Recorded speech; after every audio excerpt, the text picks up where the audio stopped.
আরো বাকি রয়েছে, যা রান্না কর।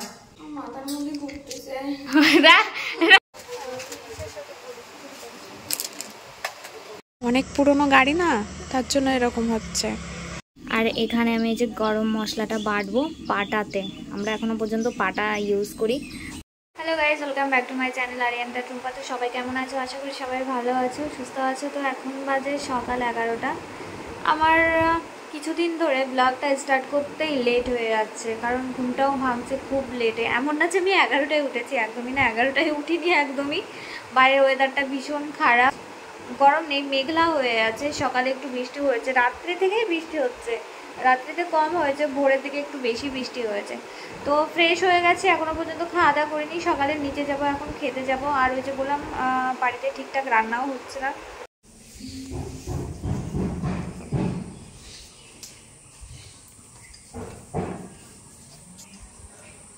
সকাল সকাল ঘুম থেকে নিচে এসে কাউকে দেখতে পাচ্ছি না, আর বাইরে দেখছি বৃষ্টি হয়েছে, ভালোই বৃষ্টি হয়েছে। বাপরে, জল জমে গেছে। আর কালকের নাইটিগুলো শুকিয়েছিল না, কাল অনেক বেলা করে স্নান করেছিলাম তো, যার জন্য নাইটি শুকায়নি। ওই দেখি ঠাম্মি ওগুলোকে মেলে দিয়েছে। আর মায়ের তো মন একদমই ভালো নেই, কারণ ওই যে বললাম আমার দিদা আর নেই, দিদা চলে গেছে।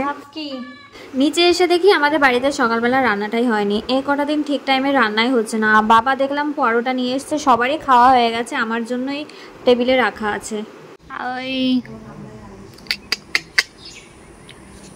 তো সুমা এখানে খরগোশের বাচ্চাকে স্নান করিয়েছে, দেখো স্নান করিয়ে বাইরে রেখে দিয়েছে খাঁচা ধরে।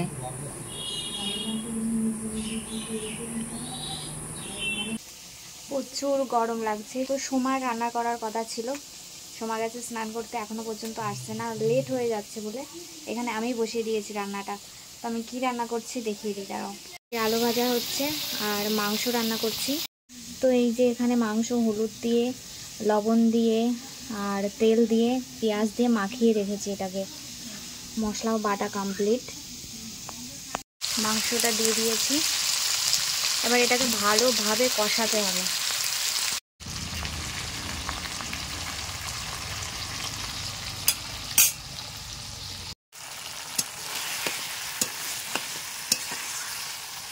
তো আগে আমি হলুদ আর লবণ দিয়ে দিয়েছিলাম, তাই আর দিলাম না, মানে একটুখানি মাংস তো আমি একটু বেশি বেশি করেই দিয়েছি।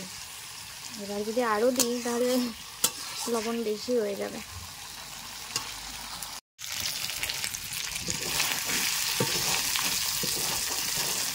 কষানো হয়ে গেছে। কুটে কোথায়? কুটে নাকি রান্না করবে?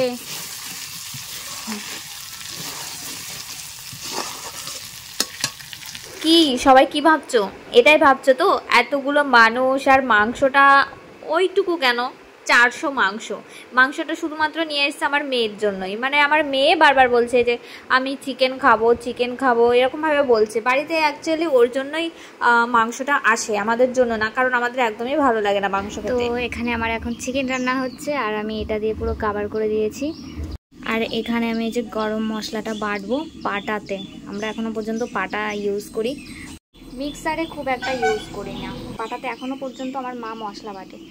পাটাতে বেটে নাকি রান্না করলে টেস্টটা আরও বেশি আসে। তারপর আবার যদি কাঠের উনুনে রান্না করা হয়, তো এই যে কাঠের উনুনে এখনো পর্যন্ত আমার মা রান্না করে, মানে এখনো অবধি। গ্যাস আছে, বাট গ্যাসে আমার মায়ের পছন্দ না, কাঠেই রান্না করে। আর কাঠের রান্নাটা বেশ টেস্টি লাগে কিন্তু। তো জানি না আজকে মাংসটা কেমন হবে, অনেকদিন পরে আমি রান্না করছি। সেই শুনি আর পিঙ্কি লাস্ট যেদিন ছিল সেদিন রান্না করেছিলাম। হয়ে গেছে, এখনই নামিয়ে ফেলবো, নাহলে ঝোলটা পুরো শুকিয়ে যাচ্ছে। আর বাইরে দেখো বৃষ্টি হচ্ছে। তো চলো ঝটপট আমি এটাকে নামিয়ে ফেলি।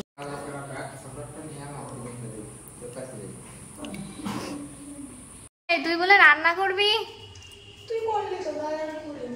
আরো বাকি রয়েছে, যা রান্না কর, যা যা যা।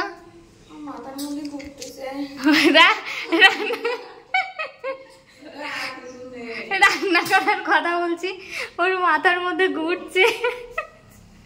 কি অবস্থা! হ্যাঁ, মাথার মধ্যে ঘুরতেছে, মাথার মধ্যে ঘুরতেছে। আমার ক্যামেরা ধরে দিবি, শুট করবো, আমার ক্যামেরা ধরে দিবি। গেছে গেছে।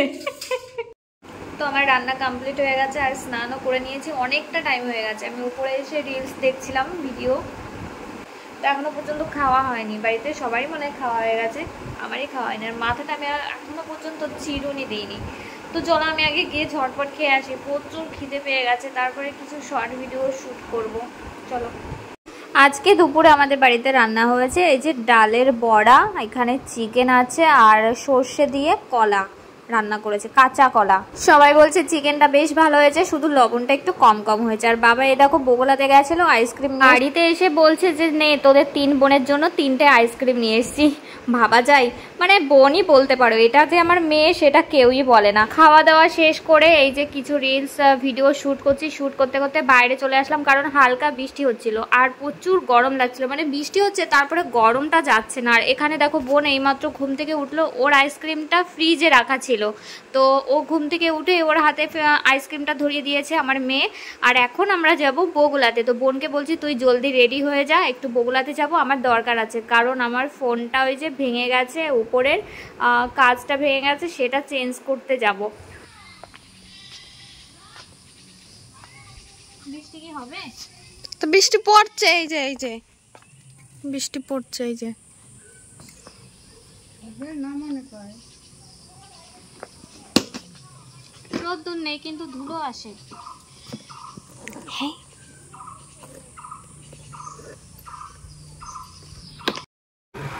কি দারুণ লাগছে না ভাই।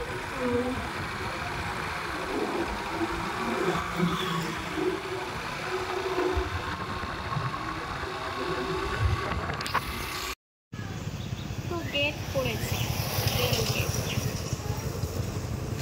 দাঁড়িয়ে আছে।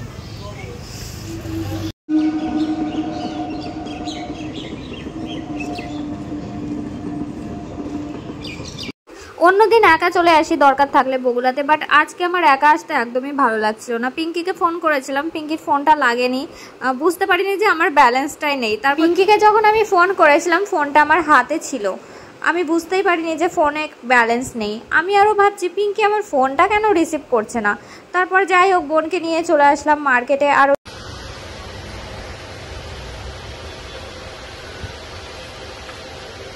এই শপটা কিন্তু বগুলা স্টেশনের টিকিট কাউন্টারের অপোজিটে।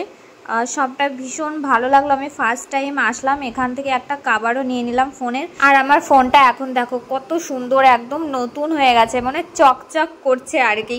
তো যাই হোক এখন বেরিয়ে যাব।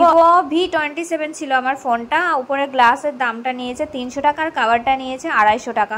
এখন দেখি হালকা বৃষ্টি হচ্ছে আর ভাবছি একটু রেস্টুরেন্টে যাব। দেখো বলতে বলতে রেস্টুরেন্টে চলে এসেছি, সময় তো পুরো ভিজে গেছে, আমিও ভিজে গেছি। আমাদের আজকে রেস্টুরেন্টে আসার কিন্তু কোনো প্ল্যানই ছিল না, বাইরে এত বৃষ্টি হচ্ছে, না পেরে ভাবলাম যে চল রেস্টুরেন্টের ভেতরে গিয়ে বসি। এবার শুধু শুধু তো বসা যায় না, তাই কি করব, মোমো বুক করে দিলাম। এই রেস্টুরেন্টে সব কিছু ভালো লাগে, একটা জিনিস ভালো লাগে না, সেটা হচ্ছে খাবার অনেক লেটে দেয়, মানে 1 ঘন্টা মতো তোমাকে ওয়েট করতে হয়। আমরা যতক্ষণ এখানে ওয়েট করেছিলাম ততক্ষণে বাড়িতে পৌঁছে যেতাম। সোমা শুধু বলছে ওই দেখ কেন যে আসলি তুই, আমার একদমই ভালো লাগছে না, কত লেট হয়ে গেল, এতক্ষণ আমরা বাড়িতে পৌঁছে যেতাম, সেটাই আর কি। তো যাই হোক 1 ঘন্টা পরে দিয়ে গেল, তবুও খেয়ে নেবো। আর আমার পেটটা কিন্তু অনেকটাই ভরা রয়েছে, আমার তো যাবে না মনে হচ্ছে। আমি খাওয়ায় এতটাই কমা যে 1 প্লেট মোমো এখানে খেতে পারছি না। 2টো মোমো অলরেডি আমি সোমাকে দিয়ে দিয়েছি, সোমা বলছে আর দিস না, আমার আর যাবে না, কি করব আমি না পারলে। তো এখন এই যে বেরিয়ে যাব, অনেকটাই বৃষ্টি হয়েছে, দেখো রাস্তায় জল জমে গেছে আর অনেকটা লেট হয়ে গেছে। ওই যে বললাম খাবারটা অনেকটা লেটে আমাদেরকে দিয়েছে, এরপর আবার আমাদেরকে মার্কেটে গিয়ে দাঁড়াতে হবে, মানে কাজ না মার্কেটে গিয়ে, তার জন্য এরকম হচ্ছে। আমার গাড়ির সামনের লাইটগুলো জ্বলছিল না ঠিকঠাক করে। এই যে লাইটটা তোমরা দেখতে পাচ্ছ, এটা কিন্তু পেছনে যে গাড়িগুলো আসছে সেই গাড়ির লাইটগুলো দেখতে পাচ্ছ। জানি না কি হলো, এরকম প্রবলেম কেন হচ্ছে। মানে এখন যেটা দেখতে পাচ্ছি আমি রাত্রিবেলা গাড়ি নিয়ে বেরোতেই পারবো না, মানে এইভাবে যদি লাইটে কিছু দেখায় না যায় হয়তো কোনো প্রবলেম হয়েছে, যাই হোক দেখাতে হবে। তো এখানে রিয়াকে আমরা ফোন করে দিয়েছিলাম মার্কেটে চলে আসার জন্য, কারণ রিয়ার কিছু কসমেটিক কিনবে। ও 2-3 দিন ধরে বলছে যে মা আমার কিছু কসমেটিক লাগবে, সেগুলো শেষ হয়ে গেছে। তো ওকে আসার পথে বলেছিলাম যে তুই মার্কেটে চলে আয়, আমরা ঢুকছি মার্কেটে। তো এসে দেখি রিয়া এসে দাঁড়িয়েছিল। তো এখান থেকে তোমরা দেখতে পাচ্ছ কিছু জিনিস ও নিয়ে নিয়েছে, সময়ও কিছু জিনিস নিল। তো যাই হোক, যেটা বলতে চাইছিলাম তোমাদেরকে, আমি একটা ভিডিও করেছিলাম যে আমার আজ থেকে কোনো মেয়ে নেই। তো সেই ভিডিওটা করার পর রিয়া তার বাবার কাছ থেকে চলে এসেছিল, মানে 6 দিন পরে চলে এসেছিল। তো বাড়িতে আসার পরে ওকে অনেক বোঝানো হয়েছে, মা অনেক বুঝিয়েছে, সবাই বুঝিয়েছে যে আমার কাছে থাকতে হলে, মানে মায়ের কাছে থাকতে হলে তুমি তোমার বাবার সাথে কোনো কন্ট্যাক্ট রাখতে পারবে না। তো সেভাবে আছে, ও বলেছে যে না, আমি আমার বাবার সাথে কোনো কন্ট্যাক্ট করবো না, আমি তোমার সাথেই থাকবো। তো আপাতত আমার কাছেই আছে, ওর বাবার কাছে যায়নি। আর আমি চাই ও যেন ওর বাবার কাছে না যায়, কারণ ওর বাবার কাছে গেলে ও একটা অমানুষ তৈরি হয়ে যাবে। তোমরা সবাই কেমন আছো? বল সবাই কেমন আছো? তো গাইস কমেন্ট করে বলবে ওকে আমার থেকে বড় লাগছে না? সবাই বলে যে আমার থেকে আমার মেয়ে বড়, মানে বয়সে বড় লাগে। দেখো বয়সে বড় লাগে। কি করছিস তুই? রিল্যাক্স বলো। তো যাই হোক, আজকের পুরো ভিডিওটা তোমাদের কেমন লাগলো তোমরা প্লিজ কমেন্ট করে জানিও। ভালো রূপা বিশ্বাস না বলো। তো গাইস আজকে পুরো ভিডিওটা তোমাদের কেমন লাগলো তোমরা প্লিজ কমেন্ট করে জানিও, ভালো লাগলে শেয়ার করে দিও। আর নেক্সট ব্লগ নিয়ে খুব তাড়াতাড়ি আসবো তোমাদের সাথে কথা বলতে। ততক্ষণে চলো বাই, টাটা, গুড নাইট।